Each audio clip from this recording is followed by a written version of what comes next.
Allons à la découverte des tests. Bonjour chers frères et sœurs, heureuse de vous retrouver en ce 17e dimanche du temps ordinaire de l'année B. Et quelle joie, bon dimanche à tous.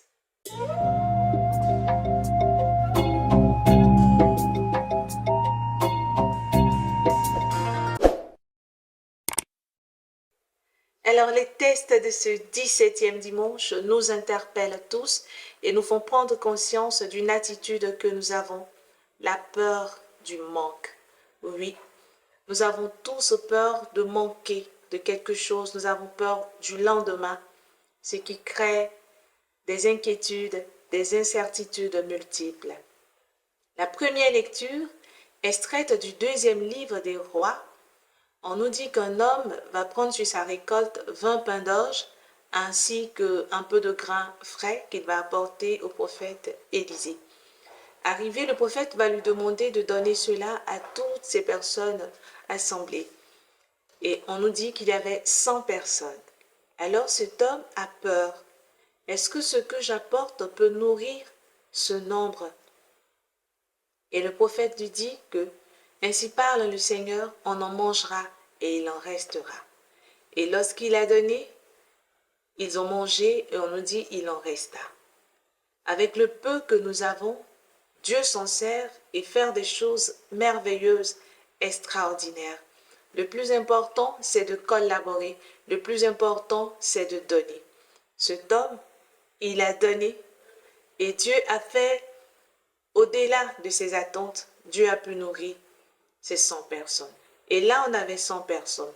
Dans l'évangile du jour, extrait de Saint Jean, chapitre 6, versets 1 à 15, on nous dit qu'une foule immense, et cette foule qui suivait Jésus.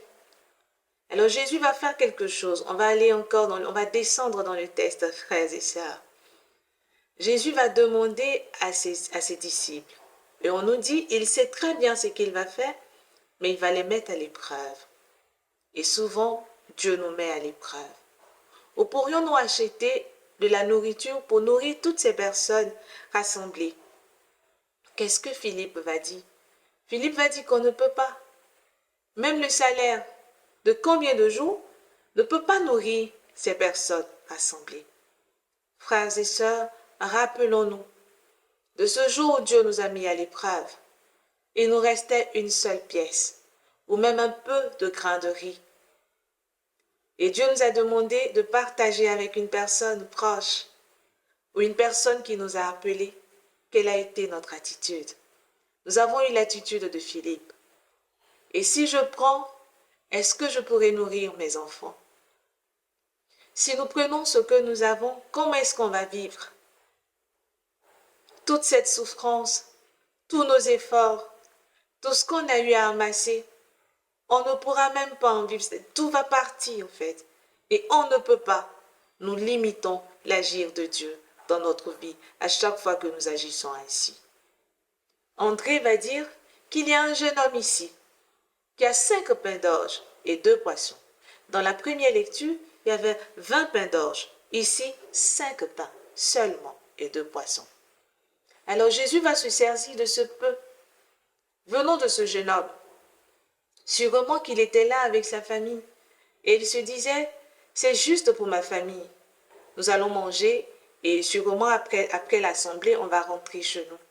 Mais ils n'ont pas pensé à toutes ces personnes. Alors Dieu va se servir de ce peu. Il va rendre grâce et il va donner à toutes ces personnes rassemblées. On nous dit une foule immense. Et toutes ces personnes vont manger. Dieu va nourrir. Encore une fois, Dieu bâtit sur ce que nous avons. Dieu nous bénit sur ce que nous avons, sur ce que nous apportons. Il s'en sert pour non seulement nous bénir, mais aussi bénir les autres. Et dans ce texte, il va attirer notre attention sur un autre fait, le gaspillage. Il va demander à ce qu'on rassemble tout cela. Et on nous dit qu'ils ont pu rassembler 12 paniers. On avait 5 pains. On a eu 12 paniers comme reste. Qu'est-ce que nous faisons de nos restes? Nous les mettons où? À la poubelle. Et pourtant, il y a des personnes tout autour de nous qui souffrent et qui sont dans un manque criard. Est-ce que nous avons cette force de leur donner à manger? Je ne crois pas. Ce n'est pas toujours le cas parce que nous voulons tout garder. Alors quand nous voyons Dieu agir dans la première lecture et agir par notre Seigneur Jésus-Christ et l'agir de Jésus-Christ dans l'évangile de ce jour, on se dit, mais pourquoi avons-nous peur? Et moi, je vous pose la question, pourquoi avons-nous peur et de quoi avons-nous peur?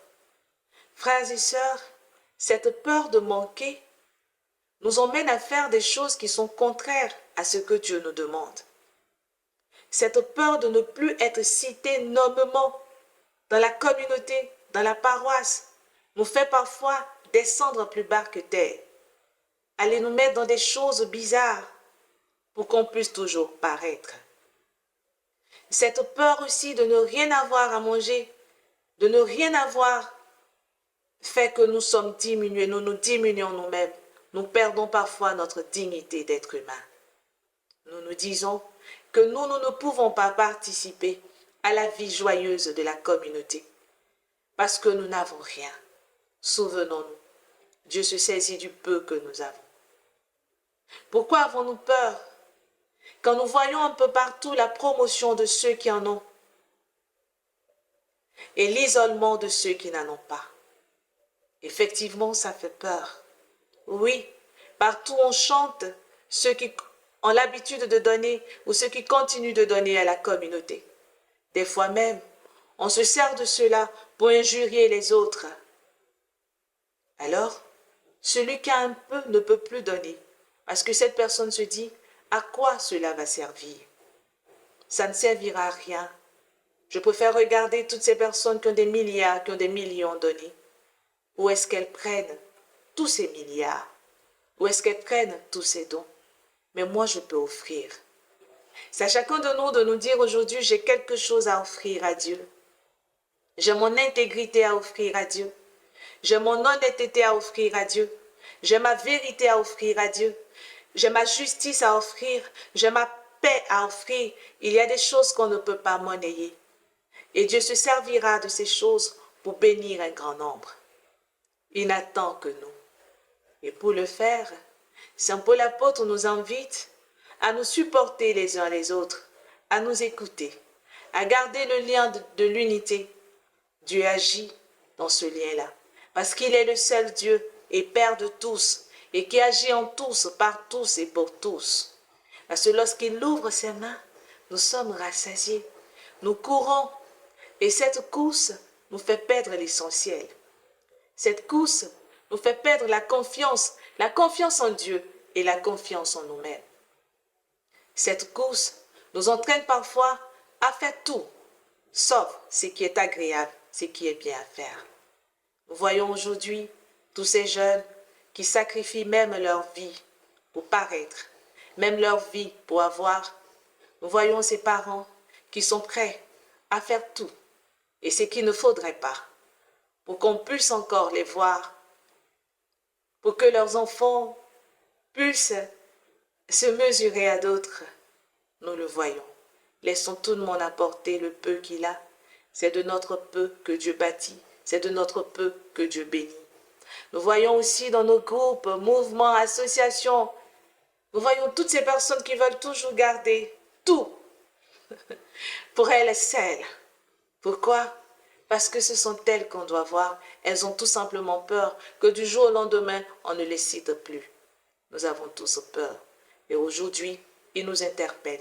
Je suis celui qui vous rassasie. Je suis celui qui multiplie. Je suis celui qui honore. Je suis celui qui élève. Je suis celui qui se saisit du peu pour faire quelque chose de grand. Qui se saisit du peu pour nourrir une foule immense. Pour nourrir une multitude de personnes. Frères et sœurs, demandons la grâce de nous abandonner à Dieu, la grâce de laisser Dieu faire, la grâce de ne plus vivre dans cette peur perpétuelle, la grâce de dire Seigneur, moi aussi, je te donne tout ce que j'ai. Et vous le savez, frères et sœurs, moi je vous aime, mais Dieu encore plus. Au revoir et très bon dimanche. Dieu a besoin de tous. Au revoir.